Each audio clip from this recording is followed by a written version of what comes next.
Here with Robert Fischer, author of The Return of Private Fischer, a love story. Robert, tell me something about Jack's girlfriend, Babe Barcy, and her plans to go to Siberia during the Cold War to find Jack and facilitate his escape back to San Francisco. I think first, that's the most remarkable is that any woman of that age to have such a true love compass, to be so dedicated and so believing that she had it within her power to somehow find him and bring him back. She came from a Catholic school background, poor, just like my brother.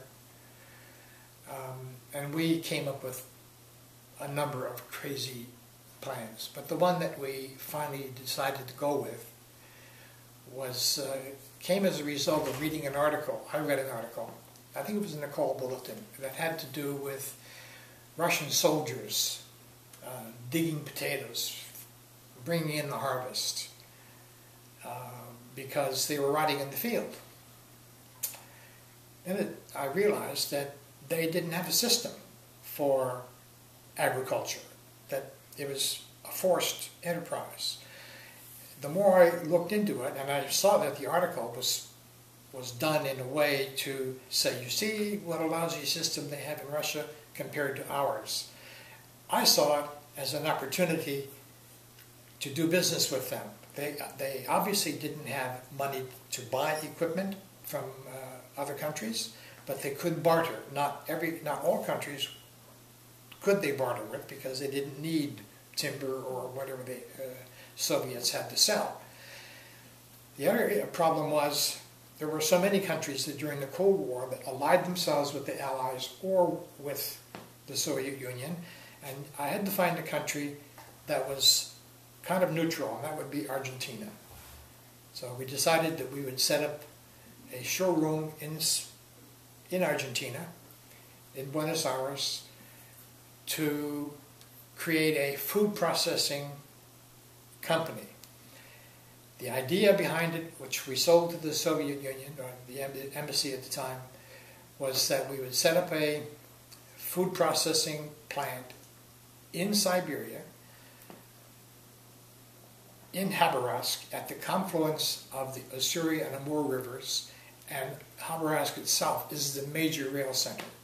The idea was that we would make soup, manufacture soup in number 10 tins, that the name of the company would be called Siberia Jacks, and then on the back of every soup can was the message with my brother's picture, an aged picture of my brother, said, "Do you know my last name?" And the prize money was equal to 5 years of Siberian wages, which would be at that time 5 times that of Western Russia. It was our belief that we could get these soup cans on the Siberian Railroad, Trans-Siberian Railroad, because every single rail car, they all made their soup on board. So it was catch and catch can. Getting them on the rivers and on the railroads was our way of getting the message throughout Russia. And we also made arrangements to be allowed to put Burma-shaped signs along the Trans-Siberian Railroad talking about Siberian Jack soups.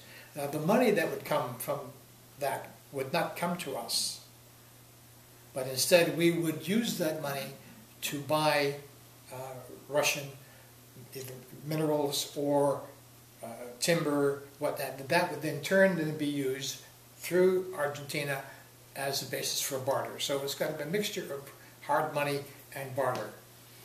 To effect that showroom, Babe could speak fluent Italian. There were a lot of Italians in Argentina. As an American, I would be suspect, especially during the Cold War. But because Argentina, they played host to Nazis and all sorts of criminals, maybe even some film producers. And so that seemed to be the logical place. We made arrangements with an Italian food processing company in Milan called Zanuzzi, And that was a good idea because at the time Italy nearly fell into the Soviet orbit, and so we had the kind of credentials to make that happen. As I mentioned earlier, we had a Secret Service person that we were working with in the intelligence community, and he helped facilitate the passports and some other things that we would need. And that was the beginning of that adventure, which you'll read in the book.